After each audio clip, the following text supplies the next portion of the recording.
Pretend to be my boyfriend just for 5 minutes. The poor girl begged the millionaire CEO right in front of her ex. But he added a secret clause that left her terrified. Before the story begins, leave a comment and tell us where you're watching from. And at the end, don't forget to rate this story from 0 to 10. Enjoy the story. Hannah Price was exactly 12 seconds away from doing the most ridiculously brave thing she had ever done in her entire life. The grand ballroom of the Lux Hotel sparkled as if someone had exploded a jewelry store inside a Tesla showroom. Crystal chandeliers the size of small cars hung from the ceiling. The Italian marble under her feet probably cost more than her entire college education, which, by the way, she was still paying for and would keep paying until she turned 70 if the interest rate stayed at that apocalyptic level. She wasn't supposed to be here. The navy blue dress she was wearing was borrowed from Maya, the front desk clerk who felt sorry for her. The Macy's tag was still half loose on the inside seam, poking her left rib like a constant reminder, "You're a fraud. You're an imposter. You're going to get caught." The badge hanging around her neck? Fake. Well, technically borrowed without express written permission, but any lawyer would still call it forgery. And to complete the disaster combo, the dress had a serious structural issue. The side seam was giving way. Hannah could feel the fabric slowly splitting with each breath. In about 15 minutes, she wouldn't just be kicked out of the event. She'd be laughed out of it. But none of that mattered now. Because Tyler Morgan, her ex-boyfriend, ex-love of her life, ex-person who promised to love her forever but lasted 8 months, was walking straight toward her across the ballroom. And he wasn't alone. Savannah Stone was hanging on his arm like a living Hermes handbag. Perfect blonde hair, Versace dress, a real one, not the Shein knockoffs Hannah used to buy, and jewelry that probably had its own insurance policy. She was everything Hannah wasn't: rich, confident, and with a bank account that didn't cry every time rent was due. Tyler smiled. That smile. The same smile he used when he broke up with her by text. Yes, text. 3 weeks before getting engaged to Savannah. "Hannah, you're amazing, but you don't have ambition. I need someone who's on my level, you know?" Level. As if relationships were a video game and she'd been stuck in the tutorial. Now he was 30 feet away. 26. 20. Savannah was already smiling, that smile people give when they're about to be kind to someone less fortunate. Hannah felt panic rise in her throat like acid reflux after cheap pizza at 3 in the morning. Option A, fake a faint. No, too dramatic, and she'd probably hit her head on the Italian marble and wake up with a $50,000 hospital bill. Option B, run to the bathroom. Too cowardly. And Savannah would definitely tell everyone, "Poor Hannah had to run away because she can't stand seeing me happy." Option C, summon an earthquake. Sadly, not a power she had yet. Option D? That's when she saw him. In the most secluded corner of the ballroom, leaning against the wall like a Greek sculpture someone forgot to catalog, stood a man. Tall. Very tall. The kind of tall that made you wonder if he played basketball or modeled on runways. A dark gray custom suit that probably cost more than her car, which she had sold 3 months ago to pay her mom's medical bills, but that's another depressing story. Dark hair slicked perfectly back. A jawline that looked like Michelangelo had carved it on an inspired day. And that posture, straight, confident, untouchable, like the CEO of some company no one ever hears about because only multi-billionaires have access to it. But the best part? He was alone. 2 men in black suits stood near him at a respectful distance, like Buckingham Palace guards, but American and probably trained in some ultra-secret martial arts. He held a glass of red wine, watching the room with an expression so deeply bored that Hannah almost felt sorry for him. Perfect. Tyler was 12 feet away. 9.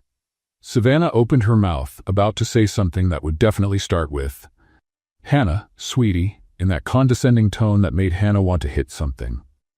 Hannah didn't think. She didn't calculate. She didn't make a list of pros and cons. She just acted.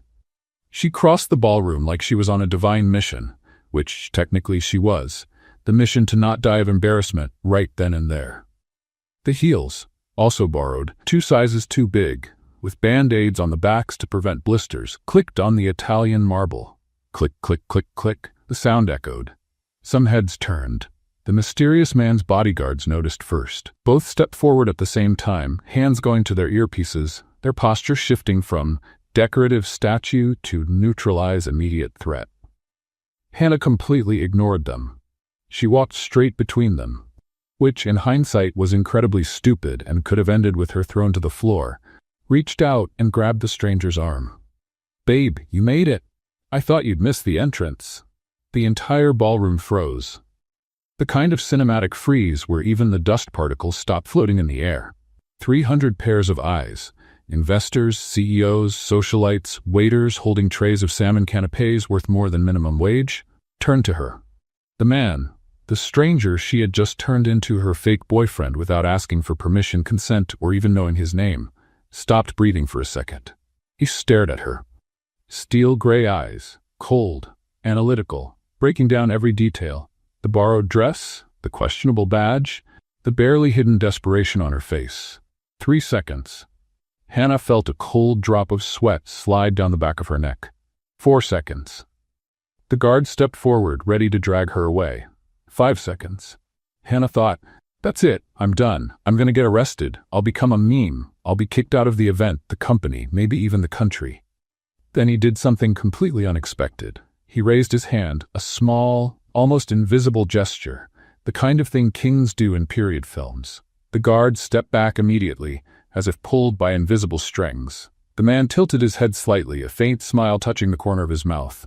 And then, in a deep, controlled voice that echoed through the silent ballroom like distant thunder, he said, "Yes, sweetheart. Sorry I'm late." And then, by all the patron saints of the desperate and compulsive liars, he slid his arm around her waist. Firm, warm, possessive, like they did it every day, like it was the most natural thing in the world. Hannah's brain completely short-circuited. What is happening? The ballroom exploded in whispers. Who is she? How did she pull this off? That's Gabriel Lawson. Gabriel Lawson has a girlfriend? Tyler Morgan, 3 feet away, turned pale as if he had seen a ghost. Savannah Stone tried to smile, but it looked more like she had swallowed a whole lemon. And Hannah? Hannah Price, software engineer demoted to the basement, stolen algorithm creator, humiliated ex-girlfriend, was being held by the waist by the most powerful man in the room. And she didn't even know his name. Technically, now she did. Gabriel Lawson. But that didn't help, because she had absolutely no idea who Gabriel Lawson was. Businessman? Investor? Well-dressed mob boss? Gabriel leaned in, lips close to her ear, voice low enough for only her to hear. "You have 30 seconds to tell me why I shouldn't have my security remove you from here."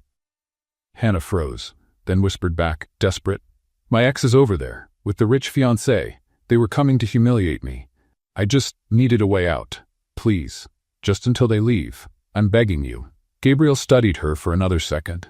Then, surprisingly, the faint smile grew. "Just a little." "Interesting. And what do I get out of this?" Hannah improvised, panicked. "The satisfaction of ruining the night of horrible people?" He chuckled. Not loud, just a quiet, amused breath, barely audible. "Fair enough." And he kept holding her, like she really was his girlfriend. 3 days earlier, the basement of Tech Vibe Solutions smelled like mold, old paper, and abandoned dreams. Hannah Price sat in an office chair that creaked with every move, probably from the Clinton era, maybe even Bush Sr. Surrounded by boxes of dead files and Ethernet cables, coiled like lazy snakes. The only light came from a flickering fluorescent bulb, as if it too was depressed about being stuck down there. "So, Professor," Hannah said to the gray rat sitting on a box labeled Taxes 2019, Do Not Open, "what do you think of my presentation on hash table optimization?" The rat, which she had named Professor 3 weeks ago after realizing he showed up religiously every afternoon at 3 p.m., chewed on a piece of granola bar she had left as a bribe. Eloquent silence. I appreciate that in a colleague. She spun the chair toward the prehistoric Dell laptop the company had so generously provided. The screen displayed line after line of code, her algorithm, her work over the past 8 months. The machine learning algorithm that could revolutionize behavioral data analysis, that reduced processing time by 67%, that had the potential to be worth millions. And that Andrew Carter, her direct boss and technology director, was about to present as if it were his. Again. The clock read 2:47 p.m. The general meeting would start in 13 minutes. Hannah sighed, saved the file for the 10th time, justified paranoia, and looked at Professor. You know what's funny? Well, not funny haha, more like funny tragic. Andrew doesn't even know how to code. He copies and pastes from Stack Overflow and still messes up the indentation. Professor seemed to find that appropriately outrageous and dropped a piece of granola on the floor. Exactly. Thanks for the emotional support. You're literally the only one in this company who treats me like a human being. Hannah grabbed her mug. World's okayest engineer, a Christmas gift from Maya, and took the last sip of cold coffee. Bitter, like her professional life. She could have reported Andrew again. She had tried 6 months earlier when he presented the first version of the algorithm, also hers, to investors. Set up a meeting with HR, brought proof, emails, drafts with date and time. Andrew struck back saying Hannah was emotionally unstable, confused about hierarchy, and possibly experiencing authorship delusions. HR believed him. Of course, he wore a Hugo Boss suit and spoke confidently about disruptive synergy. Hannah wore a college hoodie and avoided eye contact. The result? Demotion. From the 3rd floor to the basement. From senior software engineer to technical support specialist. Translation, do what you're told and nothing more. Salary cut by 30%. Still, she stayed, because she needed the money. Because her mom, unwell for the past 9 months, needed treatment that generic insurance refused to fully cover. Chemotherapy, radiation, experimental drugs that cost more than a new car. Hannah was paying every penny, every bill with apocalyptic credit card interest.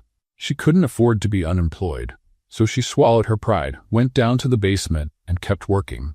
Quietly, invisibly. Her phone buzzed. Message from Maya, meeting starting. Andrew's got that smile again like he's about to steal credit. Are you coming to watch or staying down there chatting with rodents?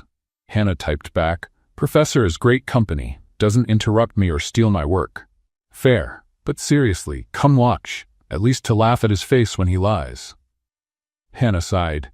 Technically, she wasn't required to go. No one from the basement ever did.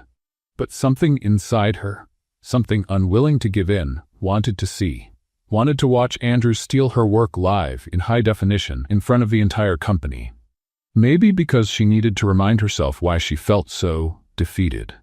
Or maybe because, deep down, she still had a tiny thread of hope that someone would notice the fraud. Spoiler, no one will, her rational mind whispered. But she went anyway. The 3rd floor auditorium was packed. At least 80 employees squeezed into uncomfortable chairs, pretending to pay attention while secretly checking their phones. Hannah slipped into the back, behind a tall colleague who blocked her view. Perfect. Invisible mode on.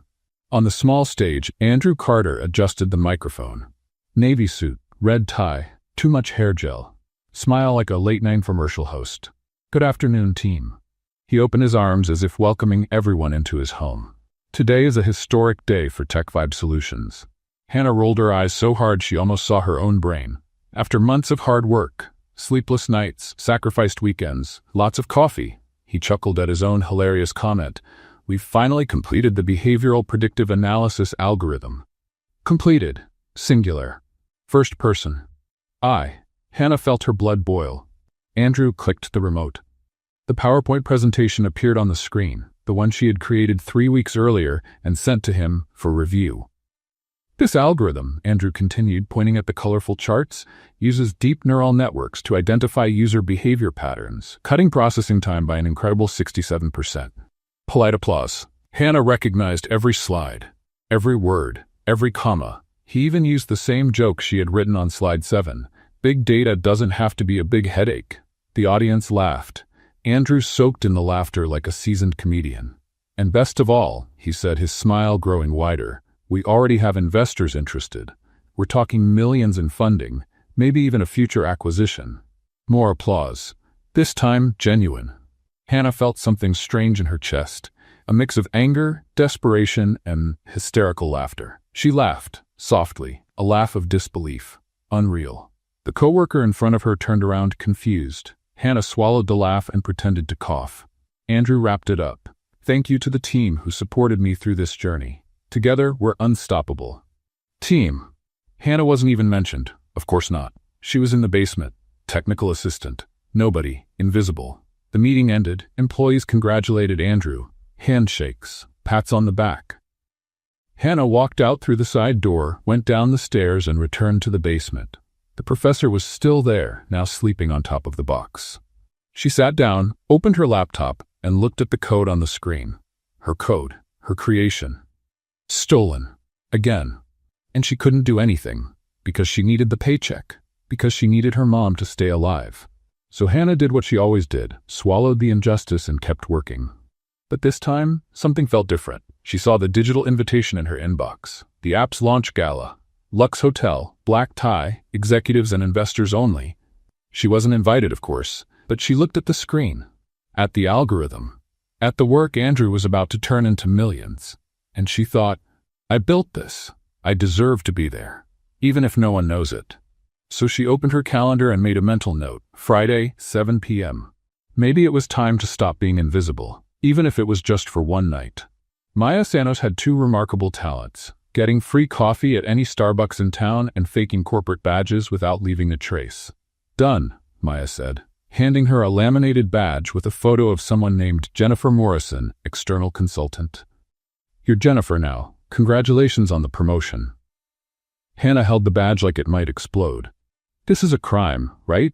Like a real crime? Federal prison kind of crime? Technically, yes. Realistically, only if you get caught. Maya shrugged. And you won't. There are 300 people at this event. You'll just be another well-dressed party crasher. I'm not well-dressed. I'm wearing your dress that's 2 sizes too small and already coming apart. Maya looked at the navy blue dress Hannah had borrowed last minute from her closet, the side seam clearly hanging on for dear life. Okay, true, but under low lighting, no one will notice. Just don't breathe too deep. Great tip. I'll hold my breath all night. Exactly. See, you're already thinking like a professional infiltrator. Hannah hung the badge around her neck and looked into the reception bathroom mirror. Hair pulled back in a bun that almost looked intentional. Minimal makeup, because that's all she knew how to do. Borrowed heels, 2 sizes too big, with band-aids carefully placed on her heels to avoid blisters. I look like an intern, pretending to be a grown-up. Perfect. Half of the external consultants have exactly that vibe. Maya adjusted the badge. Now go. Watch Andrew soak up all the praise he doesn't deserve. Come back, and we'll order pizza while you tell me every dramatic detail. Hannah took a deep breath. Mistake, the scene groaned. If I get arrested, will you visit me? Every week, I'll bring cookies. Thanks. You're a terrible but loyal friend. It's on my resume. The Lux Hotel Grand Ballroom looked exactly like the kind of place Hannah had only seen in movies. Huge chandeliers, Italian marble, waiters walking around with trays of appetizers that probably cost more than her electric bill. Hannah entered through the side door. Maya's tactical tip: never go through the front. Security pays attention there. Side doors are always better. She showed the fake badge to the bored security guard at the side door. He barely looked before nodding her in. It worked. I'm officially a criminal now. The room was packed. Executives in suits, women in evening gowns, conversations about market disruption and exponential ROI. Hannah immediately felt like a fish out of water. A fish in a tight dress with a fake badge. She walked toward the back of the room, trying to look confident, until the oversized heel twisted on the red carpet. Hannah stumbled, arms flailing like a bird trying to take flight, and almost fell flat on her face. 3 people looked her way. She recovered, miraculously, bent down, and touched the red carpet as if she were evaluating it. Interesting material, she murmured to no one in particular. Definitely, synthetic fiber. I'll add that to the technical report. The people looked away, uninterested. Hannah stood up and practically ran behind a marble column, her heart pounding like a heavy metal drum solo. Great, Hannah. First minute, and you almost exposed yourself as a clumsy party crasher. She took a deep breath. The scene groaned again, a constant threat. From her hiding spot behind the column, she watched the ballroom. Up ahead, on a small, improvised stage with a microphone, there he was, Andrew Carter. Impeccable gray suit, smiling and gesturing energetically as he spoke with a group of investors, men with gray hair and Rolex watches. Hannah couldn't quite hear what he was saying, but she could see the investors nodding, clearly impressed. One of them patted Andrew on the shoulder. laughing at something he said. Hannah felt her stomach turn. Then the microphone came on. "Good evening, ladies and gentlemen," Andrew began, his voice echoing through the entire hall. "Thank you for being here tonight to celebrate the official launch of Sync Pulse Analytics." Polite applause. Hannah recognized the name. Her original name for the project had been Pulse Sync. Andrew had just flipped it because it sounded more professional. "This algorithm," Andrew continued, pointing at the slides behind him, "represents months of dedicated work, sleepless nights, and the passion of a united, committed team." Hannah looked around. She saw a few coworkers from the third floor, analysts, product managers, drinking champagne and waving. None from the basement. None were her. SyncPulse uses deep neural networks and distributed processing to identify complex behavioral patterns. Hannah recognized every word, every line. It was like hearing someone tell her life story, just with the names changed. "I created this," she thought, her hands clenching into fists. "Me, alone, in the basement, with a rat as my only audience." For 1 second, a sharp, intense second, she thought about walking up there, grabbing the microphone, shouting, "I made this, not him, me," exposing everything. But then she looked around, at the investors, at the executives, at Andrew, confident, smooth, respected, and at herself, an outsider in a borrowed dress that was about to rip, wearing a fake badge. Who would they believe? The respected CTO or the demoted basement engineer who had snuck into the event? "Coward," she whispered to herself. The word hurt more than it should have. Andrew ended his speech to more applause. Investors surrounded him. Handshakes, wide smiles. Hannah turned to leave. Maybe this had been a mistake. Maybe she should just go home, back to the basement, back to safe invisibility. That's when she saw it. Perfectly styled blonde hair, a blue suit that screamed, "I make 6 figures a year." A too-confident smile. Tyler Morgan, her ex-boyfriend, crossing the gala hall and hanging on his arm, in a red Versace dress and jewelry that sparkled like warning signs. Savannah Stone, heading straight toward her. Tyler Morgan moved through the gala like he owned the place. Broad shoulders, confident grin, navy blue suit probably worth more than 3 months of Hannah's rent. And hanging on his arm like a living Prada accessory, Savannah Stone. Blonde hair in perfect waves that defied both gravity and humidity. A red Versace dress that screamed, "My trust fund has a trust fund." A diamond necklace shining like a lighthouse in the fog. Hannah considered her escape options. Option A, dive under the canapé table. No, too desperate, and probably waiters under there. Option B, fake a heart attack. Too dramatic, and she couldn't act. Option C, literally dig a hole through the Italian marble floor with her nails. Tempting, but physically impossible. Option D, Hannah? Too late. Tyler stopped exactly 2 meters from her, one eyebrow raised in fake surprise, as if he hadn't seen her already, as if it were a coincidence that he was standing right in front of the column she was hiding behind. "Tyler?" Hannah forced a smile that probably looked more like stomach pain. "What?" A surprise. Truly surprising.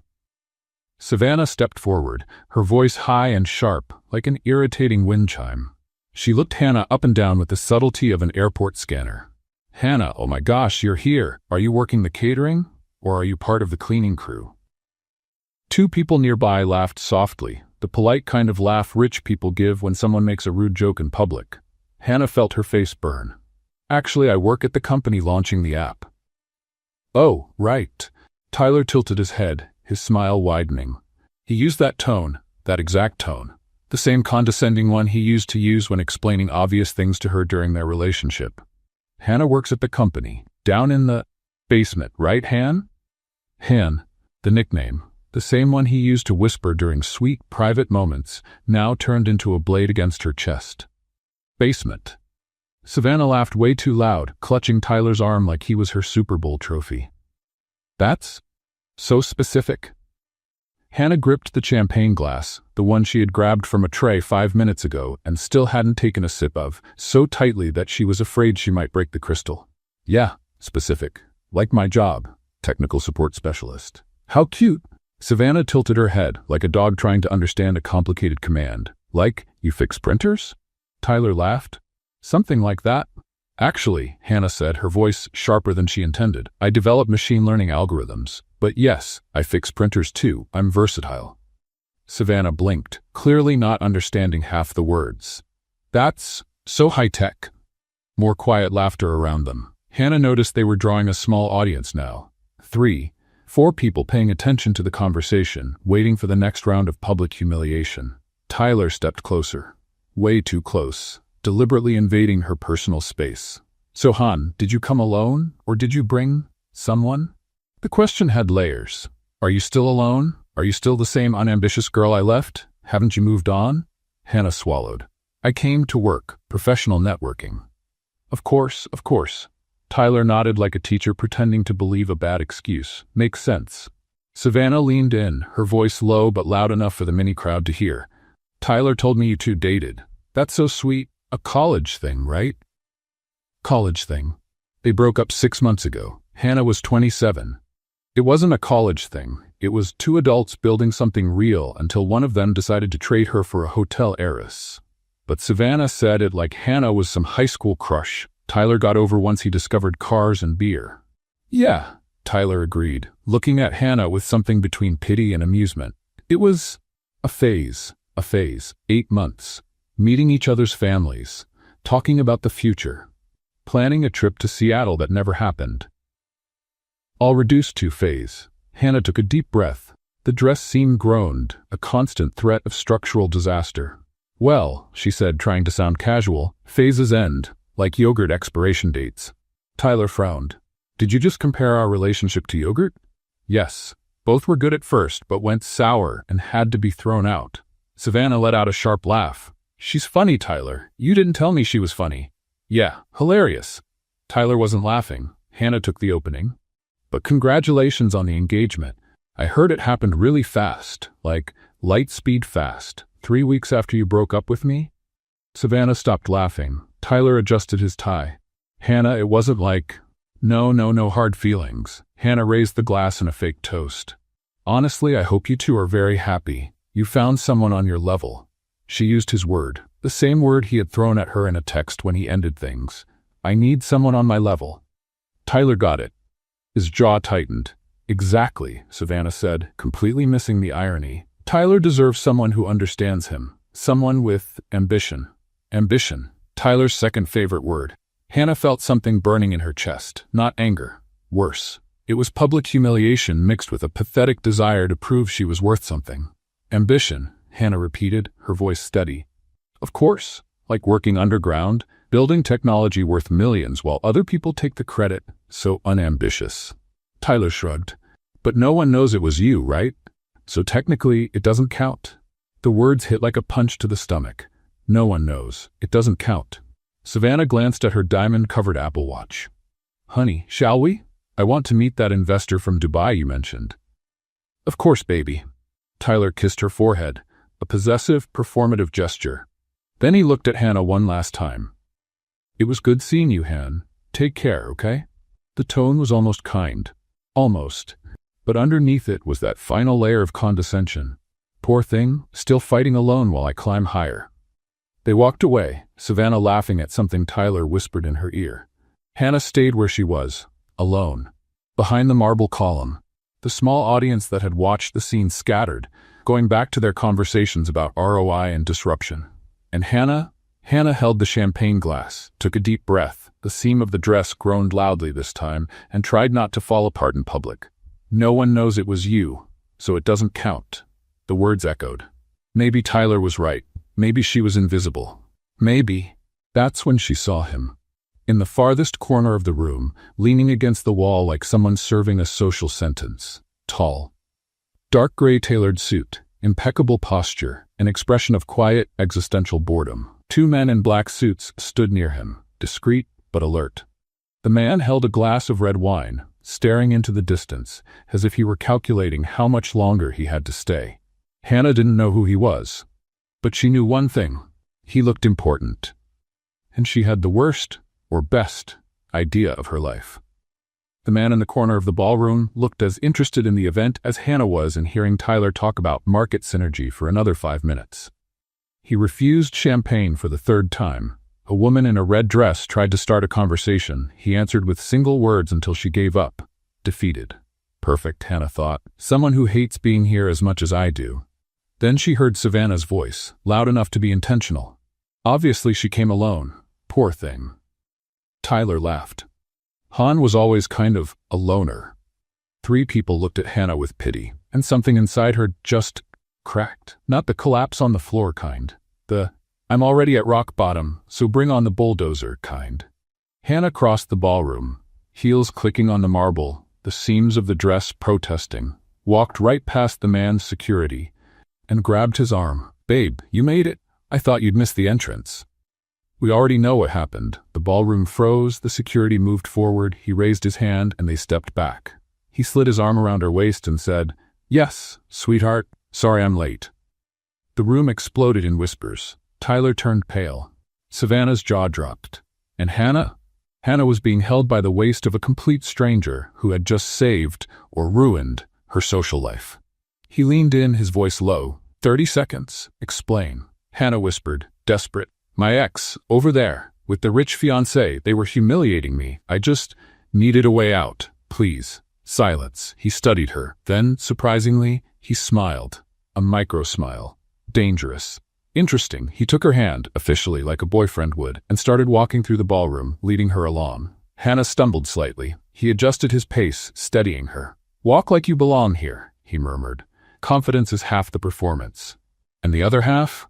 Not falling on your face. Hannah almost laughed. Almost. They walked past Tyler and Savannah, both frozen, watching the scene like people watching a shooting star in slow motion. The man gave Tyler a small nod. Polite, cold, dominant. Tyler tried to smile back, but it looked more like a facial spasm. Once they were far enough away, Hannah whispered, "Thank you, really. I know it was insane, but—" "It was," he interrupted, still walking. "But it was also brave, or stupid. Sometimes it's hard to tell the difference.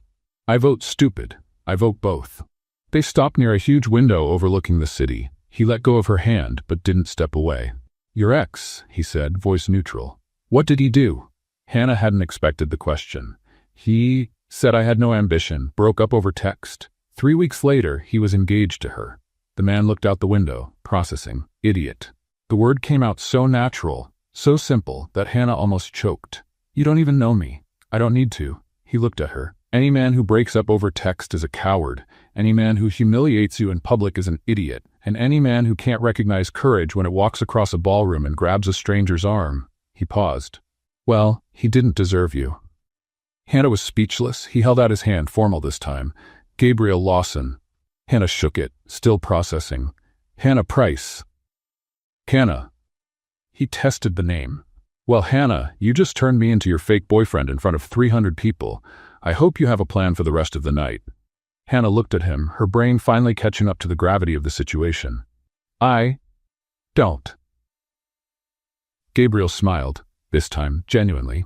"Great. I love improvisation." Pretending to be the girlfriend of a billionaire you met literally 90 seconds ago was, as Hannah discovered, surprisingly hard. Especially when he had the posture of someone used to commanding Wall Street boardrooms, and she had the posture of someone used to talking to rats in the basement. Gabriel kept his arm firmly around her waist, not uncomfortable, but definitely present, like he was claiming territory. Hannah tried to look natural, failed miserably. "So," she began, her voice coming out weird and high, "are you enjoying the event?" Gabriel looked at her, one eyebrow slightly raised. "You really want to make small talk right now?" "I don't know what to do. I've never pretended to be anyone's girlfriend before. First time for everything."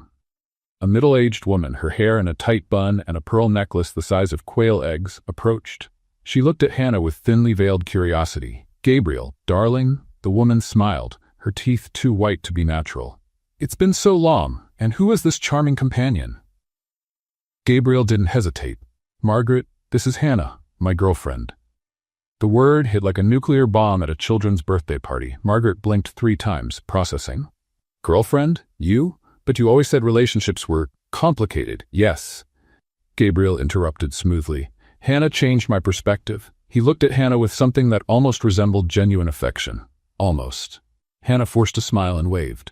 "Hi, yes, that's me, the perspective changer." Margaret laughed, a sharp sound like a bicycle horn. "How wonderful. How did you two meet?" Silence. Hannah hadn't prepared a backstory, neither had Gabriel. They looked at each other, shared panic moment. Then Gabriel said in a casual tone, "At work." Hannah added at the same time, "At the gym." Pause. Margaret frowned. "She works at my gym," Gabriel corrected without missing a beat. "Personal trainer." Hannah almost choked. "Personal trainer?"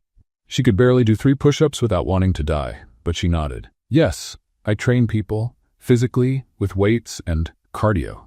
"How interesting." Margaret looked Hannah up and down, clearly trying to imagine her lifting anything heavier than a laptop. "You must be very dedicated." "Oh yes, super dedicated. I lift things, heavy things." Gabriel squeezed her waist lightly, half warning, half stifled laugh. Margaret said goodbye, still glancing back curiously as she walked away. As soon as she was out of earshot, Hannah whispered, desperate, "Personal trainer? Seriously? You said gym." I panicked. "And you said work. How does that turn into personal trainer?" "Improve," Gabriel said, completely calm. "I thought you'd appreciate creativity." "I appreciate not being exposed as a compulsive liar," he almost smiled. "Technically, you started the lie. I'm just expanding the narrative." Another couple approached, a man in a pinstriped suit, a woman in a gold dress that sparkled like a disco ball. "Gabriel, Lawson," the man said, shaking his hand enthusiastically. "I heard you closed the deal with Apex Industries. Congratulations." Gabriel shook his hand, professional. "Thank you, Richard." Richard looked at Hannah. "And this is?" "Hannah, my girlfriend." The woman in the gold dress practically sparkled with curiosity. "Girlfriend? Gabriel Lawson has a girlfriend? That's headline news." Hannah laughed nervously. "Yes, well, headlines happen." Awkward silence. Gabriel stepped in. "Hannah is a software engineer." Finally, something true. Richard looked impressed. "An engineer? What field?" Hannah relaxed just a little. This she could talk about. "Machine learning. Behavioral predictive analysis algorithms." "Fascinating." The woman leaned closer. "Do you work for any well-known company?"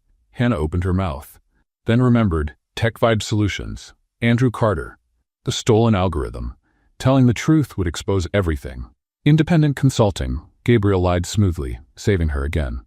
"She prefers not to tie herself to just one company." Of course. Creative freedom." Richard nodded, buying it completely. They said goodbye. Hannah exhaled, shaking. "Thank you. Again." "You're terrible at lying," Gabriel observed, almost amused. "I know. That's why I never lie. But you put me in this impossible situation and you put yourself there," he corrected. "I just agreed to play along." "Why?" Hannah turned to him, genuinely confused. "Why did you agree to this? You don't even know me." Gabriel studied her for a long moment. Then he said, his voice lower, "Because I saw the way your ex looked at you. Like you were disposable." Pause. "And I saw the way you looked at him, like it still hurt." Hannah lost her breath. "No one deserves to be treated like they're disposable," Gabriel continued. "Especially someone brave enough to cross a room and grab the arm of a complete stranger." Hannah felt something strange in her chest. Warmth, surprise, something dangerously close to hope. "You're very philosophical for a billionaire," she murmured, "and you're very sarcastic for a personal trainer." This time, she laughed for real. Then, the music changed. A classical waltz started to play. Live orchestra in the corner of the ballroom. The master of ceremonies announced, voice amplified, "Ladies and gentlemen, we invite all couples to the dance floor." Dance floor. Hannah froze. Gabriel looked at the dance floor, then at her. "Do you know how to waltz?" "Technically, no. I watched Cinderella about 15 times as a kid, but that doesn't count." "It definitely doesn't count." Couples began moving to the center of the room, including Tyler and Savannah, gliding gracefully as if they were in a ballroom competition. Tyler looked straight at Hannah, a teasing smile. "I bet you don't have the courage to dance." Hannah felt the heat rise in her chest. Then Gabriel did something completely unexpected. He held out his hand to her, formal, elegant. "Let's show them how it's done." Hannah looked at his hand, at the dance floor, at Tyler with that awful grin. "I'm going to step on your foot, probably more than once. I've survived worse." Hannah took a deep breath. She took his hand, and everything got worse. Hannah didn't know how to dance a waltz. Technically, she could walk in a straight line without tripping, most of the time. So in theory, she should be able to move her feet in a repeated pattern to classical music. Theory was about to collide violently with reality. Gabriel led her to the dance floor, firm hand on her back, the other holding hers with surprising gentleness for someone who probably signed billion-dollar contracts with that same hand. I have no idea what I'm doing, Hannah whispered, panicked. I know. Just follow me. Easy for you to say. You probably had dance lessons in some European castle. Switzerland, close enough. Was he joking? Hannah couldn't tell. The music started. Soft violins, a melancholy piano, something by Strauss. Hannah vaguely recognized from a perfume commercial. Gabriel pulled her into the classic waltz position, his right hand firm on her waist, his left hand holding her right hand slightly raised. Left foot back when I step forward, he instructed in a low voice. 1, 2, 3, 1, 2, 3. Hannah tried. She took 3 steps, stepped on his foot. Sorry, she whispered, mortified. That wasn't part of the revenge plan. Gabriel didn't flinch. I've survived worse. Keep going. They started again. This time, Hannah managed 5 steps before a small stumble. Gabriel adjusted, compensating for her mistake so smoothly no one noticed. How do you do that? Hannah asked, genuinely confused. Practice. And accepting you'll step on my foot at least 3 more times. Optimistic. I'd say 5. He almost smiled. Around them, other couples were dancing. Tyler and Savannah at the center, of course, spinning in perfect sync, as if competing for a gold medal. Tyler looked straight at Hannah. Raised an eyebrow. Look at that. She found someone. What a surprise. Savannah whispered something in his ear, laughing. Hannah felt anger rising. Breathe, Gabriel said, calm voice. He wants to see you lose it. Don't give him that satisfaction. Easy for you to say. You don't have an idiot ex-boyfriend watching you like you're some kind of joke. True, my exes know better than to show up. Intimidating, practical. They kept dancing. Hannah started to get the rhythm. Not perfectly, but enough to avoid disaster every 3 seconds. Gabriel guided her with natural confidence, as if waltzing were as easy as signing checks or running board meetings. His hand on her waist was firm, warm, steady. Hannah realized with some surprise that she felt safe. 2 men in suits, clearly important investors, shiny Rolex watches, the kind of posture that said they were used to being the richest in the room, approached the dance floor, walking toward Gabriel. One of the security guards appeared out of nowhere, discreet, efficient, and blocked their path. Words were exchanged in low voices. The investors backed off, clearly disappointed. Hannah looked at Gabriel. Okay, seriously, who on earth are you? I already told you. Gabriel Lawson. That's not an answer. You have security blocking investors. People literally bow when you walk by. Who? I invest in companies, Gabriel said casually, like he was describing a weekend hobby. Mostly technology. Define invest. I buy shares. Sometimes I buy the entire company. Depends on the day. Hannah almost stumbled again. You buy companies, whole companies, for fun. It's not fun. It's work. Work. Right. Like buying a bakery is my job. Gabriel twirled her, smooth, controlled, and suddenly they were closer than before. He looked at her, curious expression. Your ex, he said softly. What exactly did he do? The question caught Hannah off guard. She hadn't planned to answer. She hadn't planned to open that wound in front of a complete stranger, technically fake boyfriend, but still a stranger. But the words came out anyway. He said I had no ambition, that I was small, that I'd never do anything important. Pause. He broke up with me over text. 3 weeks later, he was engaged to her. Hannah subtly nodded toward Savannah, spinning gracefully in Tyler's arms. Gabriel stayed quiet for a moment. Then he squeezed her hand, a little tighter, not enough to hurt, but enough to mean something. Idiot, he said, simple, direct, one word. But it carried absolute conviction. Hannah felt something strange in her chest, warmth, relief, something dangerously close to validation. You don't even know me, she murmured. I don't need to. Gabriel spun her again, moving perfectly in time with the music. Anyone with eyes can see that you're smart, brave, resilient. Hannah blinked, trying to process. You got that from 5 minutes of conversation? I got that from the fact that you walked across a room full of intimidating people, grabbed the arm of a total stranger surrounded by security, and pulled off a fake relationship act in front of 300 people. Pause. That's not a lack of ambition, that's boldness. Hannah had no words. Tyler and Savannah passed near them at that moment. Tyler deliberately slowed down, making sure to look at Hannah with that same condescending smile. Hen, you're dancing. How cute. I didn't know you had coordination for that. Before Hannah could answer, probably with something sarcastic and useless, Gabriel stepped in. He looked at Tyler with a neutral expression. Not hostile, not friendly. Just indifferent, as if Tyler were a mildly annoying insect. "Excuse me," Gabriel said, polite but firm. "You are?" Tyler blinked, clearly offended. "Tyler Morgan? Hannah and I?" "Ah," Gabriel cut him off. "The ex? Got it." Silence. Tyler turned red. Savannah squeezed his arm, trying to pull him away. Gabriel continued, still polite. "Nice to meet you. If you'll excuse me, I'm dancing with my girlfriend." And he spun Hannah away, ending the conversation. Hannah stared at him, speechless. You just, yes, that was necessary. Hannah wanted to laugh and cry and kiss this man. Okay, maybe not that last part, not yet. They kept dancing. Tyler and Savannah walked off, clearly irritated, their perfect dance moment completely ruined. Hannah looked at Gabriel, really looked. He wasn't just wealthy, he wasn't just confident, he was kind, in his cold, controlled, intimidating way. "Thank you," she said softly. "For what?" "For not making me feel small." Gabriel held her gaze. "You were never small, Hannah. You were just surrounded by small people who made you believe you were." And then, in the middle of the waltz, in the middle of the room, something inside Hannah began to heal. That's when she felt it. The side seam of the dress. Giving out. Rip. Not loud, but definite. Hannah froze. "No," she whispered. "No, no, no." Gabriel noticed immediately. "The dress? The dress. How much time do we have?" "Seconds. Maybe minutes if I don't breathe." And then, the worst possible thing happened. The dress started giving out more.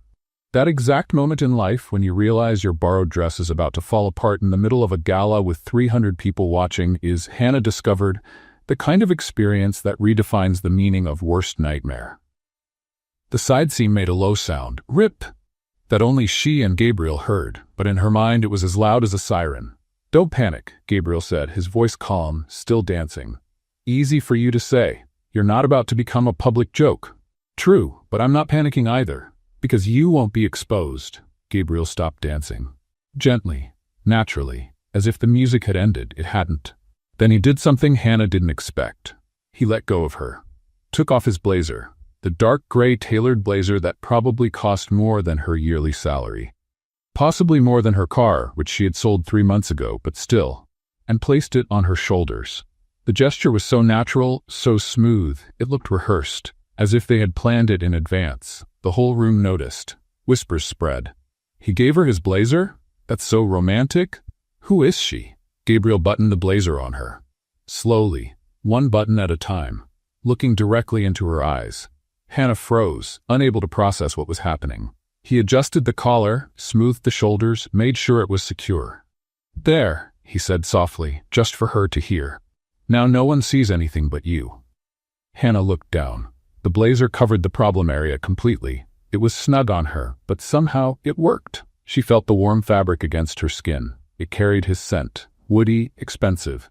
Definitely not bought at a drugstore. "If this blazer is insured," Hannah whispered, trying to ease the tension, "please let me know. I'll need to pay for it in installments, like a 30-year mortgage." Gabriel laughed. Not a polite laugh. Not a forced breath. A real laugh, low, short, but real. "Keep it," he said, still smiling lightly. "It looks better on you than it ever did on me." Hannah seriously doubted that, but she wasn't about to argue while the blazer was saving her from public humiliation. The ballroom kept buzzing, half impressed, half shocked. Tyler and Savannah stood frozen in the middle of the dance floor. Tyler with barely hidden irritation, Savannah red-faced and jaw clenched. "This was," Hannah began, searching for words. "Thank you. Really, you didn't have to." "I did," Gabriel interrupted. "You were about to have a problem. I fixed it. Simple." "Nothing about tonight is simple." "Fair." An older woman approached, perfectly styled, gray hair, an emerald green dress, and a diamond necklace that probably cost more than a suburban house. She carried an air of importance, like a retired senator or a multinational CEO. "Gabriel, dear," she smiled, opening her arms. "How long has it been? Since that dreadful board meeting in Boston, right?" Gabriel nodded respectfully. "Senator Williams, it's good to see you." "Senator, of course, because nothing tonight could be normal." Senator Williams looked at Hannah with genuine approving curiosity. "And who is this charming company?" Gabriel didn't hesitate for a second. "Hannah, my girlfriend." The word landed in the air like a nuclear bomb. Girlfriend. Not friend. Not acquaintance. Girlfriend. Hannah almost choked, managing to turn it into a polite cough. Senator Williams practically lit up with joy. Girlfriend. Gabriel Lawson has a girlfriend. I thought I'd never live to see the day. Surprises happen, Gabriel said, completely calm. The senator turned to Hannah with a warm smile. Dear, you've accomplished the impossible. This man has been married to his work for 10 years. How did you win him over? Hannah opened her mouth, closed it, opened it again. Persistence? And questionable charm? The senator laughed, delighted. Modesty, I love it. She said her goodbyes, still smiling, and returned to her group of equally important and intimidating people. As soon as she was out of earshot, Hannah turned to Gabriel, wide-eyed. Girlfriend? Don't you think that was a little too much? Gabriel shrugged calmly. You started it. I'm just following the script. There was no script. I grabbed your arm in existential panic. And now we're improvising. Pretty well, actually.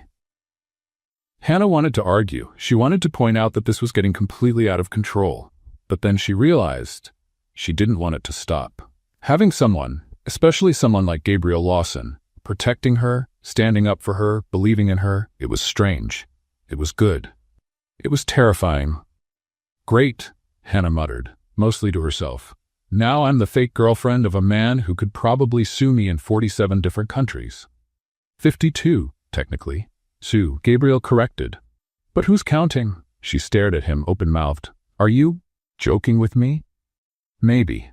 Hannah didn't know whether to laugh or scream. She chose to laugh. They stood there for a moment, she wearing his blazer, he without it, which somehow made him look even more intimidating, the whole ballroom still sneaking glances their way. A waiter passed by with a tray of appetizers. Finally, Hannah muttered, grabbing one.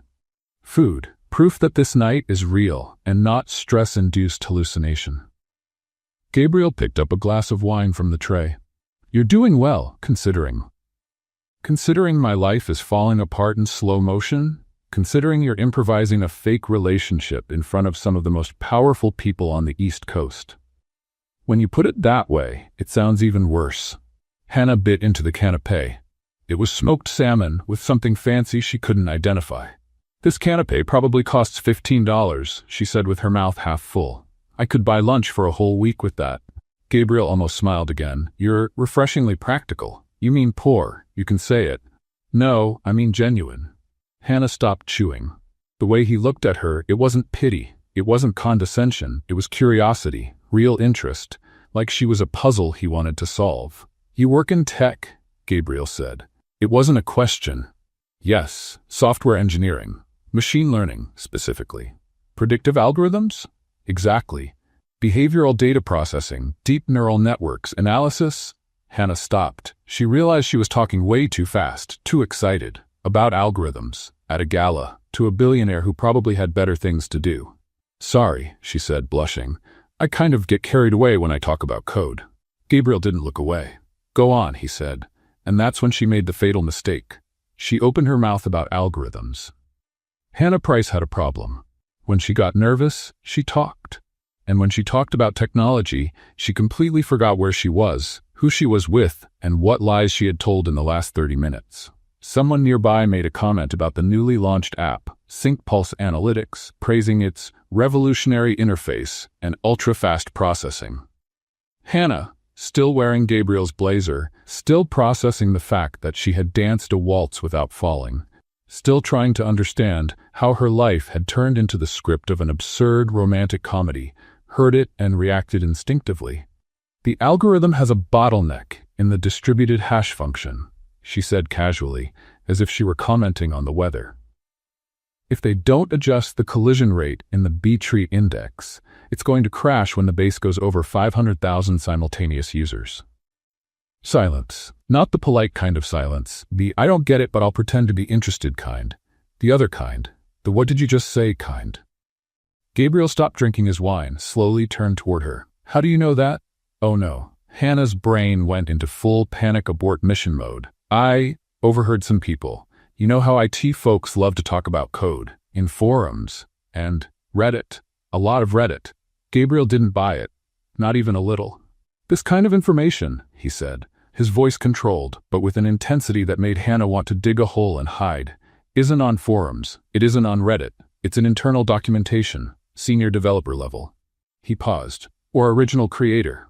Hannah opened her mouth, closed it, opened it again, like a fish out of water. I'm really good at Google? Hannah. The way he said her name, not angry, not accusatory, just determined, made her realize that Gabriel Lawson was not the kind of man who accepted evasive answers. Okay, look, Hannah began. Then Andrew Carter showed up. Of course, because her timing was always perfect. Mr. Lawson, Andrew practically ran toward them, hand extended, used car salesman smile. It is an honor to have you here. I hope you're impressed with our work.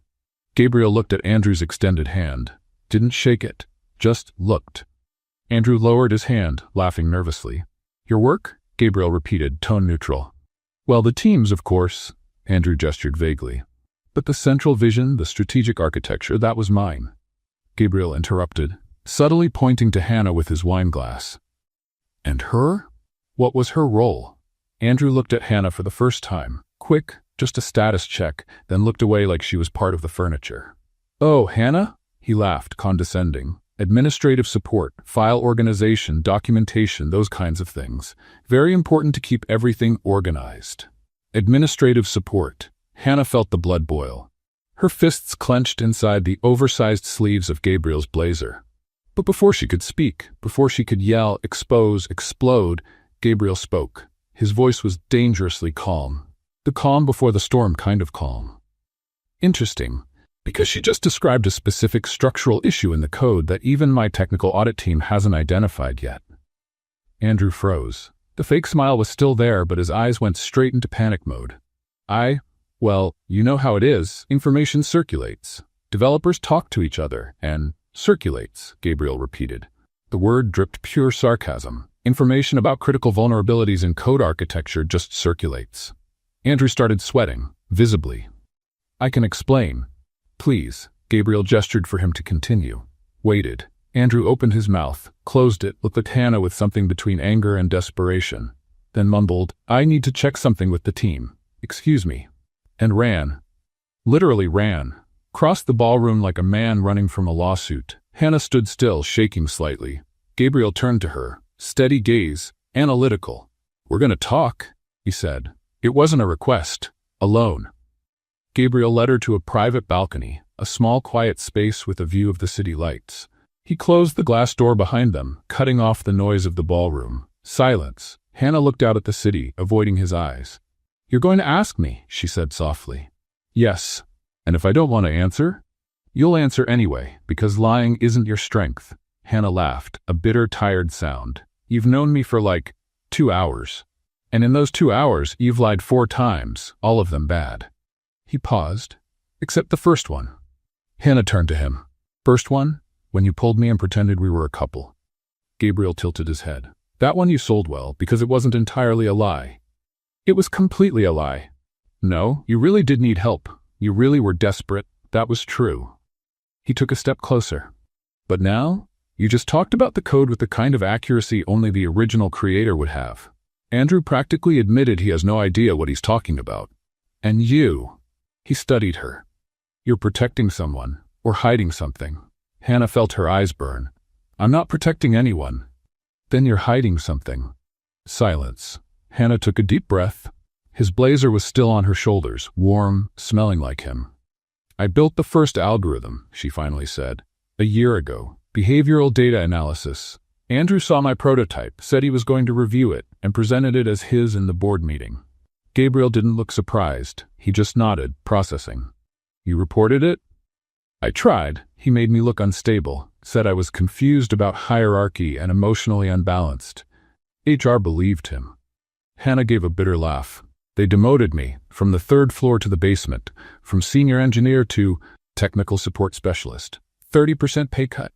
And you stayed, because I need the money. My mom's sick. Treatment costs more than everything. I can't afford to be unemployed. Gabriel stayed quiet, taking it in. But it wasn't just once, Hannah continued, her voice shaking. In the basement, I kept working. I built a second algorithm, better, more advanced. Sync Pulse. Machine learning with deep neural networks. It reduces processing time by 67%. She turned toward the city, wiping her eyes quickly. And 3 days ago, I watched Andrew present it at the company's general meeting. My algorithm, my words, my charts. He even used the same joke I wrote on slide 7. Pause. And today here, he took all the credit again. In front of investors, in front of you. Silence. Then Gabriel said, his voice low and dangerous. He's not getting away with this. Hannah turned. What? Andrew Carter. He's not getting away with it. Gabriel, you don't have to. I invest in tech companies. I review code. I detect fraud. He looked at her with absolute intensity. And I just found one. Hannah was speechless. But first, Gabriel continued, I need to know, do you have proof? Proof? Emails, drafts, original prototypes with date and time. Hannah thought, I have backups on my personal laptop, all time-stamped. Gabriel smiled. It wasn't a kind smile. It was the smile of a predator who had just spotted prey.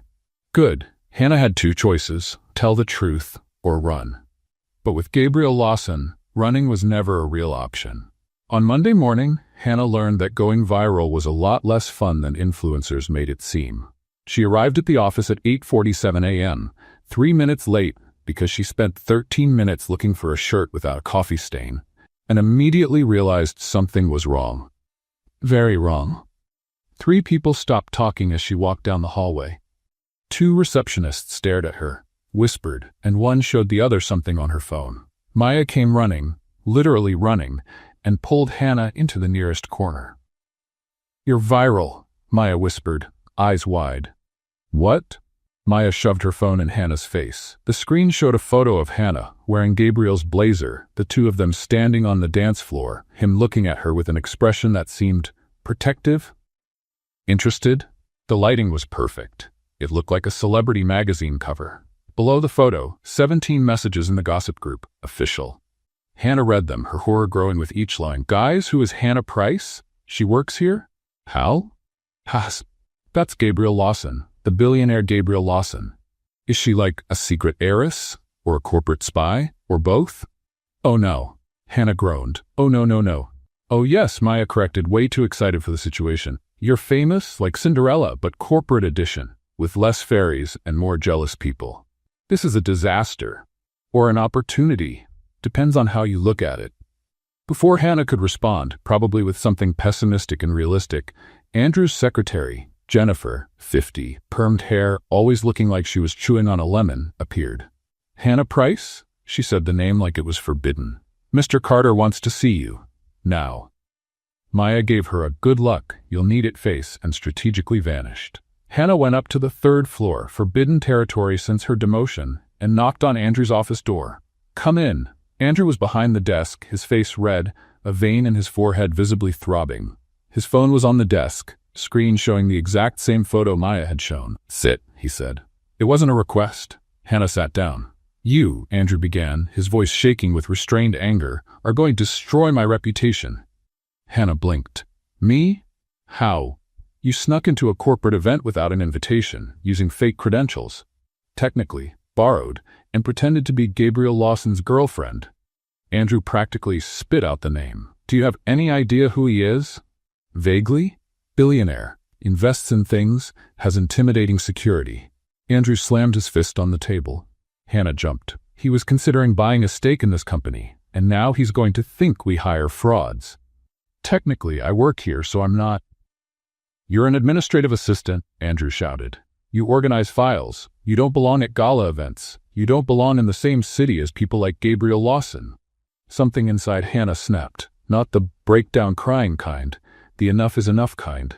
Actually, Andrew, she said, calm but with steel in her voice, it's our event now. Thanks for asking. Andrew froze. What? Gabriel invited me, personally. So technically, I had more right to be there than you. You're lying. Am I? Hannah stood up. Or are you just mad because for the first time in a year, someone saw me as more than the basement furniture? Stay in your place? My place? Hannah laughed, a bitter, tired sound. You mean the basement? Where you dumped me after stealing my work and making me look crazy when I tried to report it? Andrew went pale. I didn't. Twice, Andrew. You stole my work twice, and now you're mad because I went to a party? Because someone finally saw me? You're fired. The words fell like a sentence.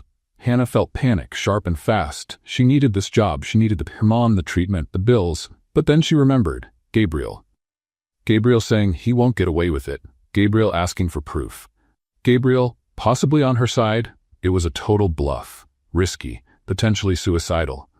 But she was tired. Try it, Hannah said, her voice surprisingly steady. I'm sure Mr. Lawson will love to hear that you fired his girlfriend without cause.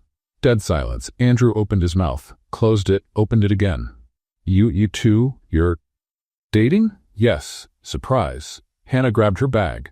By the way, he mentioned something about evaluating corporate fraud. Strange, right? And she left, slammed the door, left Andrew frozen, wide-eyed, visibly panicked. Hannah went down the stairs. She didn't trust the elevator, reached the first-floor hallway, and leaned against the wall, shaking. I just threatened my boss, using a fake relationship with a billionaire I met yesterday. Her phone rang. Unknown number. Hannah answered, her hand trembling. Hello? A male voice, formal and professional. Miss Price? My name is James, Mr. Lawson's driver. A vehicle will pick you up at the main entrance in 10 minutes. Mr. Lawson would like to speak with you. Hannah stared at the phone like it had grown tentacles. I now? Like right now? Yes, miss, 10 minutes. He hung up. Hannah put the phone away, still shaking. Maya appeared out of nowhere. She was good at that. What happened? Why do you look so pale? Did Andrew fire you? Almost. I bluffed, used Gabriel as a shield, and now Gabriel's sending for me. Maya's eyes widened. Like Cinderella getting picked up by the carriage? Or like a fraud getting picked up for police questioning? Optimism, Han. Try it. I can't. My optimism's been stuck in the basement for 6 months. Maya fixed Hannah's hair, smoothed out the coffee stain on her blouse. It didn't help, and pushed her toward the door. Go. If it's jail, I'll visit. If it's romance, I want every detail. And if it's both, then it's a streaming original. Hannah walked out the main door. A black Mercedes, shiny, intimidating, probably worth more than her entire student loan debt, was parked out front. A man in a suit, James presumably, opened the back door. Hannah looked at the car, at the building behind her, at the uncertain future ahead. The black car waited, and Hannah didn't know if she was being rescued or abducted. The glass and steel tower in the financial district had the kind of security that made airports look relaxed.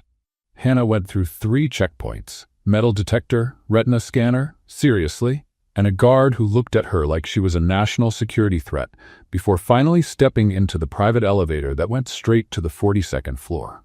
42nd. Hannah lived in a ground-floor, 1-bedroom apartment that smelled like mold and had a neighbor who played drums at 2 a.m. Gabriel Lawson had an office in the sky. The elevator doors opened directly into a minimalist lobby, white marble, modern furniture, and a flawless blonde receptionist who looked at her with barely hidden curiosity. Miss Price? The receptionist smiled professionally. Mr. Lawson is expecting you, this way.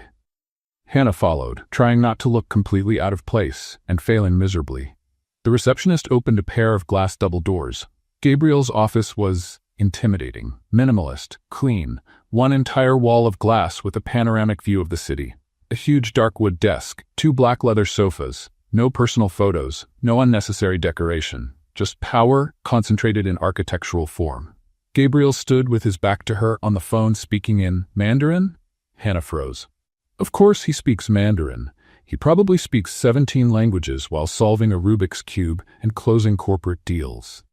He noticed Hannah, motioned for her to wait, and ended the call with a short, decisive sentence. He turned around. Sit. It wasn't a request. It was a command. Hannah sat on the leather sofa, which probably cost more than her kidney on the black market. Gabriel took the seat across from her, crossed his legs, studied her with that precise, surgical focus that made Hannah feel like a lab specimen. You know you created something worth billions, right? Hannah laughed. A nervous, high-pitched sound like a broken bicycle horn. Billions? With this hair? She pointed to her messy bun. I think you've got the wrong Hannah. There are at least 5 at the company. Gabriel didn't laugh. My technical audit team worked all night. They went through every line of SyncPulse code. Hannah felt her stomach sink. And it's yours. Unequivocally. Silence. Every line of code carries your fingerprints, Gabriel continued, his voice neutral but firm. Unique logic, sarcastic internal comments. One of them literally says, if this breaks, blame the company's cheap coffee. Hannah blushed. I was frustrated when I wrote that. You were right, the coffee is terrible. Gabriel almost smiled. My team also found earlier prototypes, all time-stamped, all clearly yours. How did you? I invest in technology, Hannah. I evaluate code, I spot talent. He leaned forward slightly. And I just found a genius hidden in a basement, talking to rodents. Hannah didn't know whether to laugh or cry. You investigated my basement? I investigated the entire company, and I found that the so-called creative genius Andrew Carter can barely write Hello World without looking it up on Stack Overflow. Hannah let out a laugh, half hysterical, half relieved. So, you believe me? I don't believe. I have proof. Gabriel picked up a tablet and slid it to her. Full report. 43 pages of evidence documenting authorship, code style, and inconsistencies in Andrew's claims. Hannah looked at the tablet. At Gabriel, back at the tablet. Why did you do this? Because I hate fraud, and because you caught my interest. Hannah felt her face heat up. This is a lot. I have an offer, Gabriel interrupted, shifting back into business mode.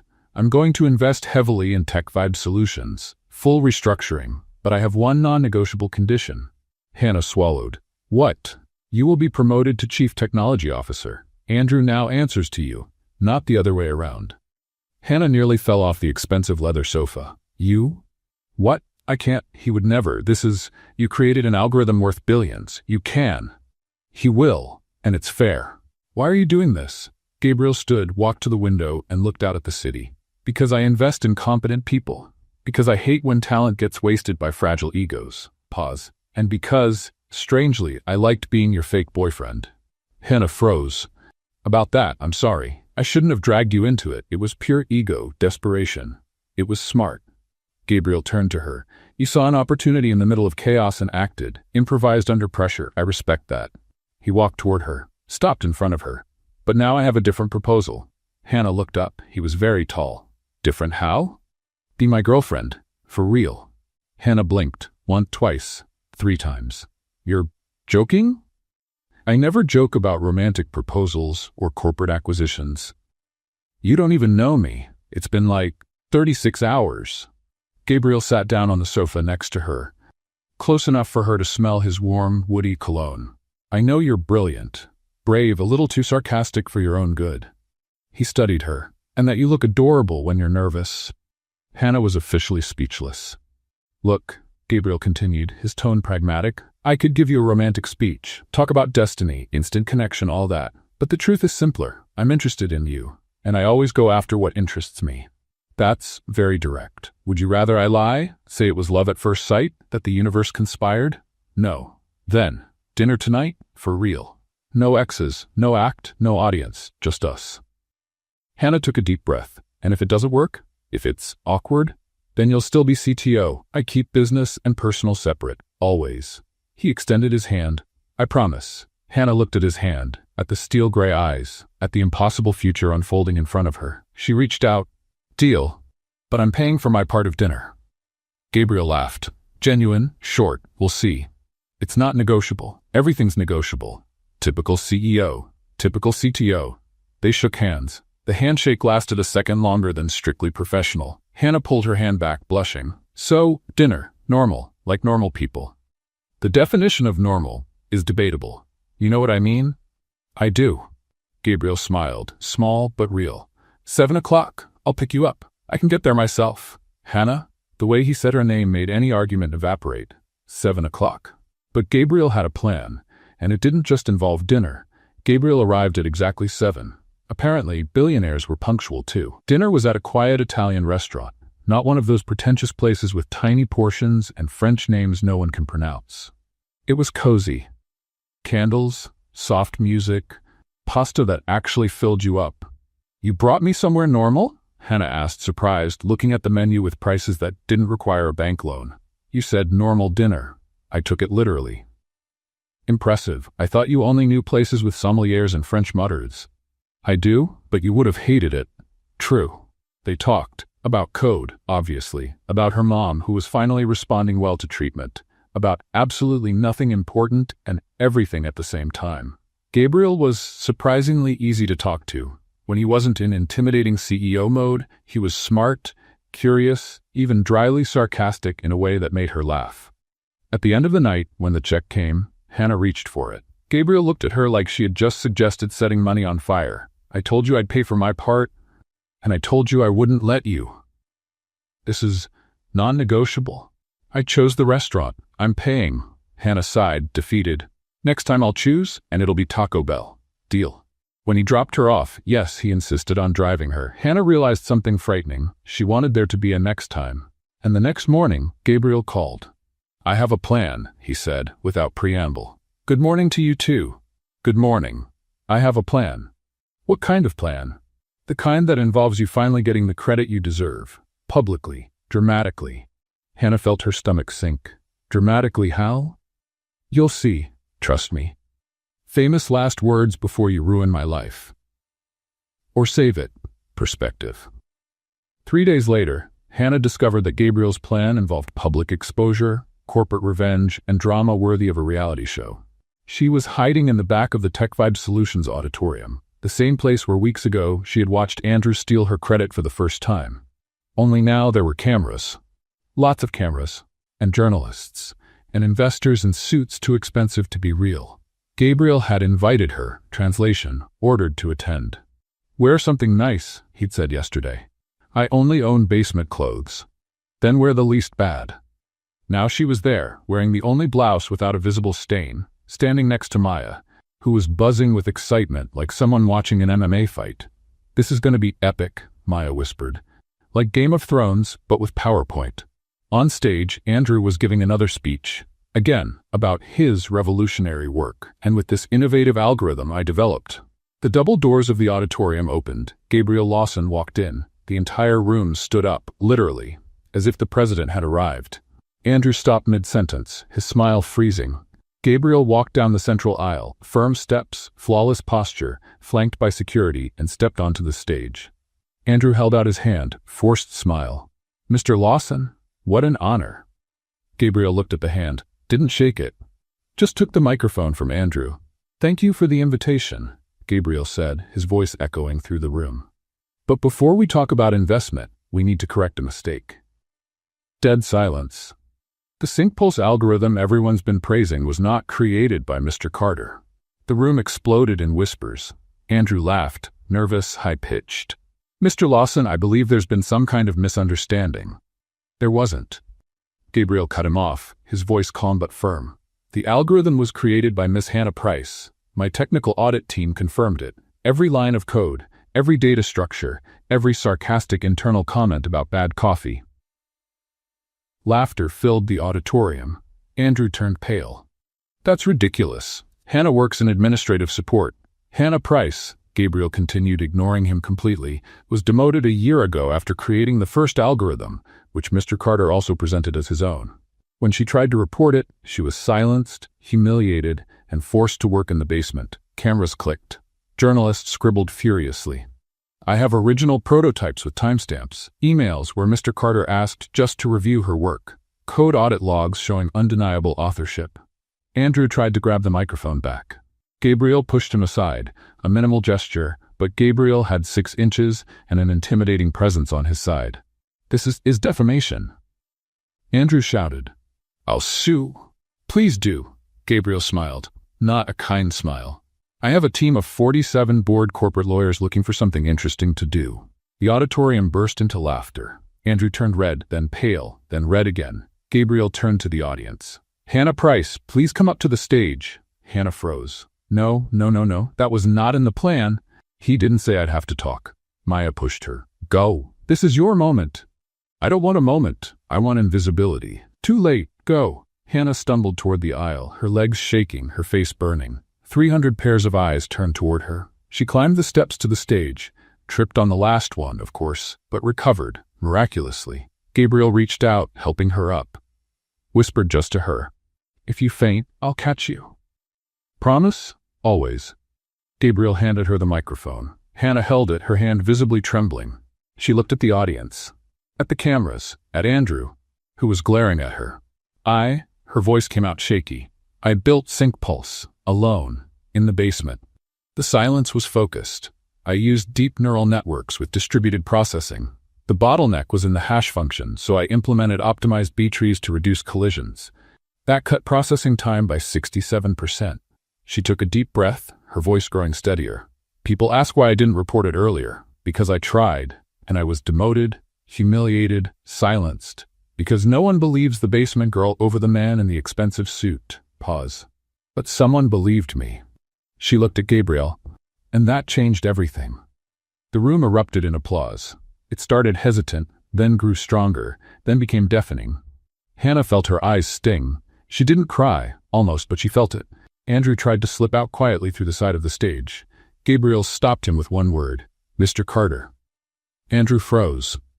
Before you go, one last thing. Gabriel turned to Hannah. Miss Price, do you accept the position of Chief Technology Officer at Tech Vibe Solutions?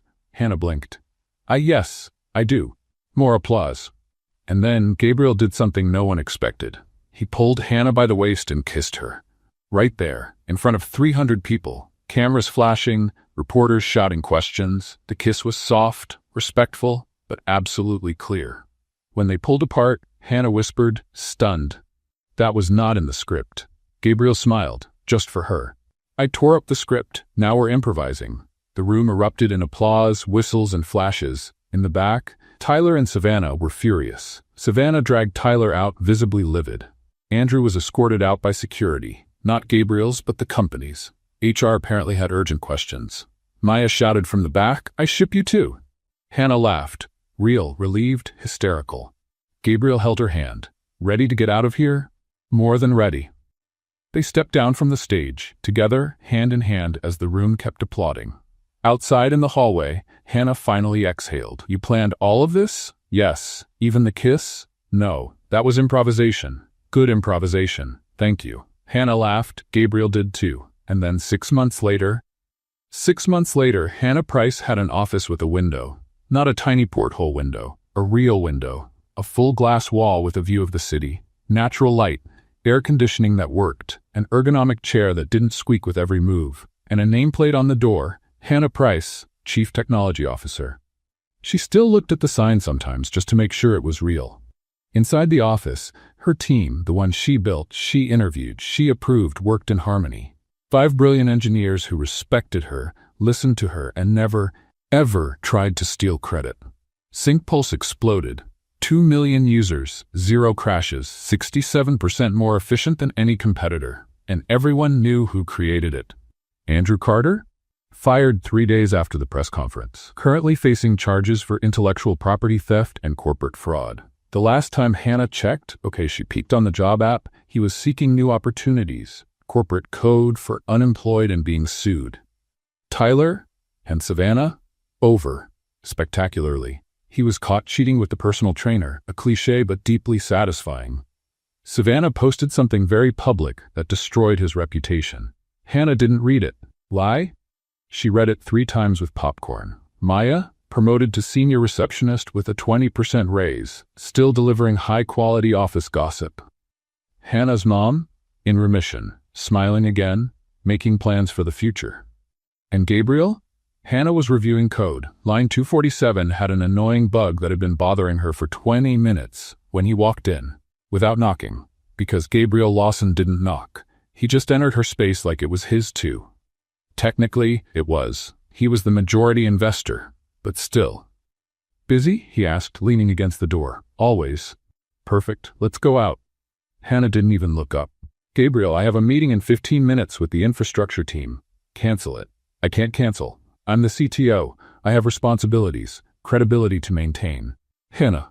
Something in his tone made her stop typing. She looked up. Gabriel was holding a small dark blue velvet box. Hannah stopped breathing. Before you make a joke, Gabriel said, voice steady but with a hint of nervousness. Gabriel Lawson, nervous. Let me talk. He stepped into the office, closed the door.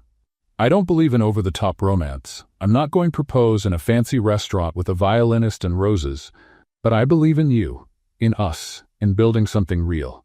And then, by all the gods of programming, he got down on one knee. Gabriel Lawson, billionaire, CEO, a man who led board meetings without blinking, kneeling in her office. Hannah felt her eyes burn. Hannah Price, he opened the box. Simple, elegant ring, diamond that shone but didn't scream. Will you marry me? Hannah opened her mouth. Nothing came out. And before you answer, Gabriel continued, a nervous smile appearing, know that, 1, I'll support you. always, in everything. 2. I'll protect you from anyone who doubts you, verbally, legally, whatever it takes.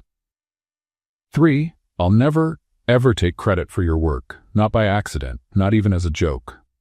4. And I'll love you, every day, even when you insist on paying for dinner. Hannah laughed, a mix between a laugh and a sob. You practiced this? For 3 weeks. 3 weeks? My lawyers thought it was embarrassing, asked me to stop using meeting time to rehearse a marriage proposal. They're right. This is embarrassing. So, is it a yes, or should I stay on my knees until they give out? Hannah pulled him up, surprising strength for someone 5'5", and kissed him.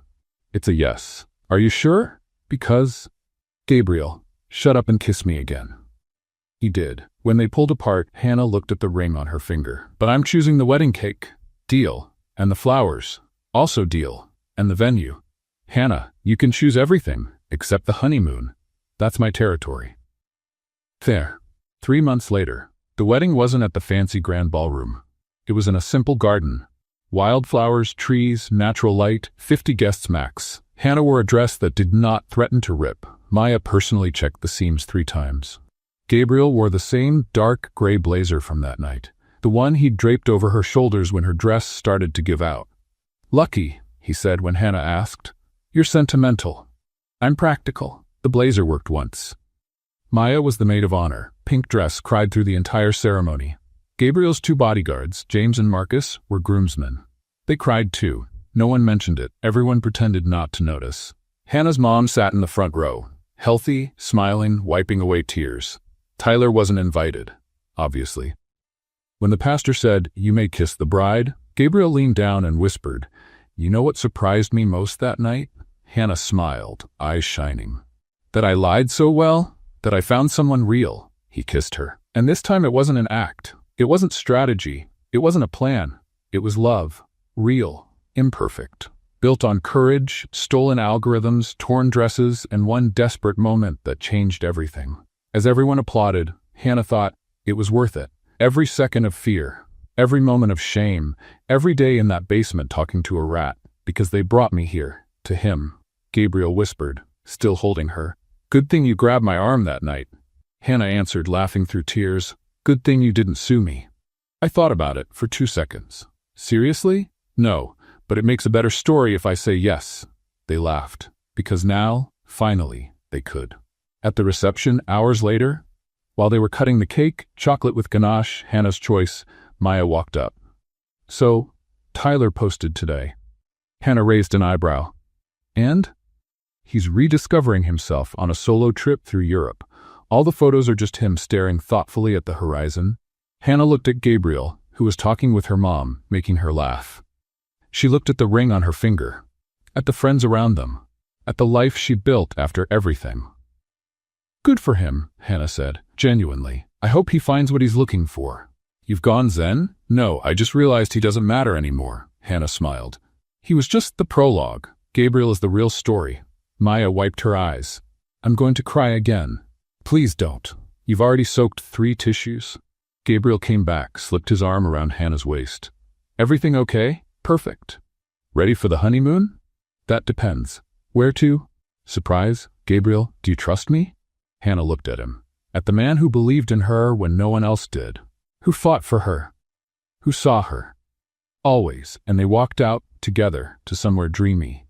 Because sometimes the best stories begin with desperate lies at a gala event and end with truth. And this is the end of Hannah and Gabriel's story. The basement engineer and the billionaire CEO. From a desperate lie in a ballroom to the altar. From invisible to unforgettable. Now I want to hear from you. What did you think of Hannah's transformation?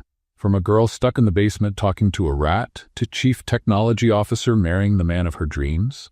What was your favorite moment? The dress ripping? The public showdown with Andrew? Or the proposal at the office? Share your thoughts in the comments. I love reading every message you leave. And on a scale from 0 to 10, what rating would you give this story?